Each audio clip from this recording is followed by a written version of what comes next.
Good morning class. आज से आज इस वीडियो के माध्यम से हम संविधान का जो अगला पार्ट है जिसको भाग 4 कहा जाता है उसका अध्ययन करेंगे, जिसमें राज्य के नीति निर्देशक तत्वों का वर्णन किया गया है।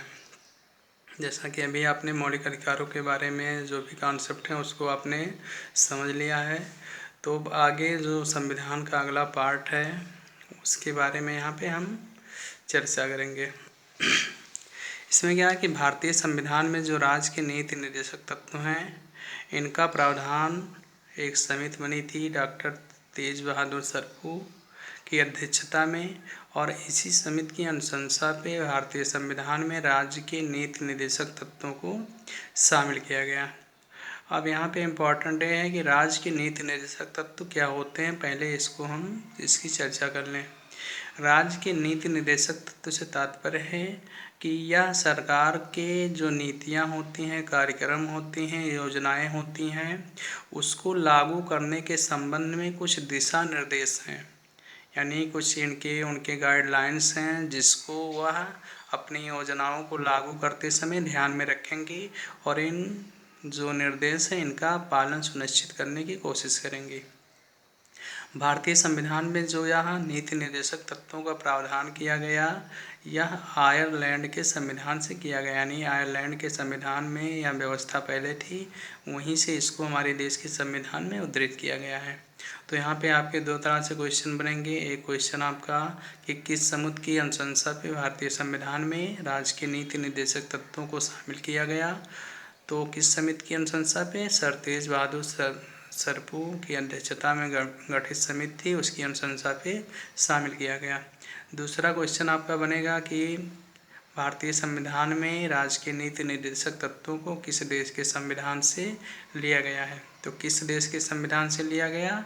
यह आयरलैंड के संविधान से लिया गया है। इसका वर्णन संविधान के अनुच्छेद 36 से 51 के अंतर्गत किया गया है। इसमें बहुत सारे प्रावधान रखे गए हैं।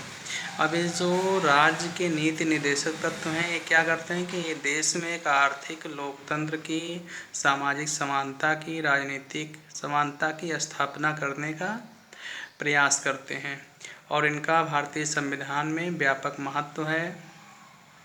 इसीलिए इनके महत्व को देखते हुए एक विचारक हैं जिन्होंने भारतीय संविधान पर व्याख्या प्रस्तुत की है, ऑस्टिन महोदय। उन्होंने राज्य के नीति निर्देशक तत्वों को संविधान की हृदय और आत्मा कहा है। अब यहाँ पे आपको कंफ्यूज होने की ज़रूरत नहीं है कि जैसा कि हमने पूर्व की क्लास में बताया कि अनुच्छेद 32 को डॉक्टर भीमराव अंबेडकर ने संविधान की हृदय और आत्मा कहा है, तो वहाँ पर अनुच्छेद 32 को डॉक्टर भीमराव अंबेडकर ने कहा है, जबकि यहाँ पर राज्य के नीति निर्देशक तत्वों को डॉक्टर ऑस्टिन ने कहा है संविधान की हृदय और आत्मा। तो ये दोनों क्वेश्चन अलग अलग हैं और दोनों काफ़ी इम्पोर्टेंट हैं, जो आगे आपको कंपटीशन में भी और यहाँ सिलेबस में भी आते रहेंगे। अगला यहाँ पे क्वेश्चन जो पॉइंट है मुख्य बनता है कि जो राज्य के नीति निर्देशक तत्व हैं ये वाद योग्य नहीं है, यानी इनका जो नेचर है ये क्या है? वाद योग्य नहीं है। वाद योग्य का मतलब है कि अगर इनको राज्य सरकारें लागू नहीं करती हैं, क्रियान्वित नहीं करती हैं, तो इनको लागू कराने के लिए हम न्यायालय की शरण में नहीं जा सकते, न्यायालय के पास नहीं जा सकते हैं। दूसरा इसी में क्वेश्चन आता है समानता स्थापित करते हुए कि जो मौलिक अधिकार हैं और राज्य के नीति निर्देशक तत्व हैं उसमें अंतर क्या है, तो उसमें अंतर ये है कि राज्य के जो नीति निर्देशक तत्व हैं ये वाद योग्य नहीं है, जबकि मौलिक अधिकार हमारे जो हैं वह वाद योग्य हैं। कहने का तात्पर्य है कि अगर हमारे मौलिक अधिकारों को कोई छीनता है, कम करता है या उनको हमें मिलने में परेशानी हो रही है, तो उसको प्राप्त करने के लिए, उसको संरक्षित करने के लिए हम न्यायालय की शरण में जा सकते हैं और न्यायालय के माध्यम से उसको प्राप्त कर सकते हैं। जबकि अगर नीति निर्देशक तत्व हमको नहीं मिल रहे हैं, राज्य सरकारें नहीं दे रही हैं, तो हम इसको प्राप्त करने के लिए न्यायालय की शरण में नहीं जा सकते हैं। अगला पॉइंट इसमें बनता है कि जो राज्य के नीति निर्देशक तत्व हैं ये सकारात्मक हैं। सकारात्मक का तात्पर्य है कि ये राज्यों को कुछ करने के लिए निर्देश देते हैं, यानी राज्यों को जो उनकी गतिविधियां हैं उन गतिविधियों में इनको शामिल करने के लिए निर्देशित करते हैं। और इसी में अंतर स्थापित करते हुए आता है कि जो राज्य के मौलिक यानी नागरिकों के मौलिक अधिकार हैं वो क्या हैं, तो नकारात्मक हैं, क्योंकि वहाँ पर राज्यों को कुछ ना करने के लिए कहा जाता है कि जो राज्य के यानी व्यक्तियों के मौलिक अधिकार हैं उसमें राज्य कोई हस्तक्षेप ना करें। जबकि जो राज्य के नीति निर्देशक तत्व हैं यहाँ पर राज्यों को कहा जाता है कि वह अपनी नीतियाँ बनाते समय इन प्रावधानों को लागू करने का प्रयास करें। तो इस प्रकार से इनका काफ़ी इम्पोर्टेंट है, महत्व है, जिसके अंतर्गत इसको आप लोगों को ध्यान रखना है। इसमें जो बाकी आगे के सब अनुच्छेदों के अंतर्गत बहुत सारे प्रावधान हैं, उसका नोट्स मैंने आपको प्रोवाइड करा दिया है, उसको आप लोग नोट बना लीजिएगा, जो आगे आपको काफ़ी हेल्प करेगा। इसमें से जो महत्वपूर्ण है उसको हम यहाँ पे चर्चा करेंगे। जैसा कि जो अनुच्छेद 36 है उसमें राज्य को परिभाषित किया गया है और उसी परिभाषा को शामिल किया गया है जो अनुच्छेद 12 में है, जिसके अंतर्गत बताया गया कि राज्य से हमारा तात्पर्य क्या है, राज्य हम किसको कहेंगे। अगला है अनुच्छेद 37, जिसमें कहा गया कि जो राज्य के नीति निर्देशक तत्व हैं ये यानी ये वाद योग्य नहीं है, इनको हम न्यायालय के माध्यम से लागू नहीं करा सकते हैं। बाकी जो आगे अनुच्छेद 39 का डी है, जिसमें कहा गया कि जो राज्य के नीति निर्देशक तत्व हैं इसके अंतर्गत प्रत्येक नागरिकों को, चाहे वह महिला हो या पुरुष हो, उनको समान कार्य के लिए समान वेतन की व्यवस्था राज्य सरकारें करेंगी। जैसा कि पहले क्या होता था कि एक ही कार्य के लिए अगर पुरुष करता है तो उसको दूसरा वेतन मिलता है, जबकि अगर उसी कार्य को एक महिला करती है तो उसको कम वेतन मिलता है। तो इन असमानताओं को दूर करते हुए अनुच्छेद 39 के डी में यह प्रावधान किया गया कि राज्य सरकारें ऐसी व्यवस्था करेंगी कि जिससे सभी को समान कार्य के लिए, स्त्री और पुरुष को समान कार्य के लिए समान वेतन प्राप्त हो सके।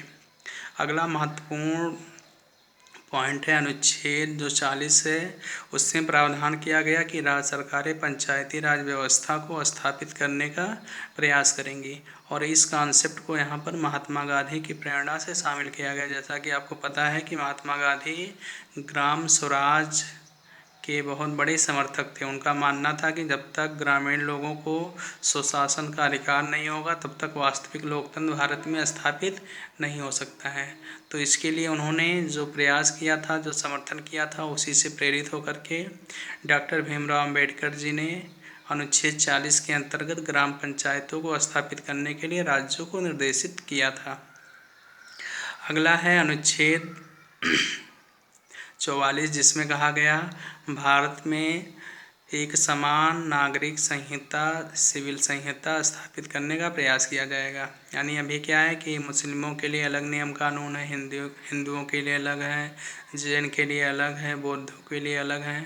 तो उन सब में धीरे धीरे सामंजस्य बैठाते हुए जब वह इतने समझदार हो जाएं कि इन चीज़ों को समझ सकें कि सारे जो नागरिक होते हैं समान होते हैं, उनमें भेदभाव नहीं होना चाहिए, तो ऐसे कंडीशन में उनके लिए समान नागरिक संहिता बनाने का प्रयास किया जाए। अगला है अनुच्छेद 45, जिसमें पहले वर्णन था कि जो 6 से 14 वर्ष तक के बच्चे होंगे उनके लिए राज्य सरकारें शिक्षा का प्रबंध करेंगे।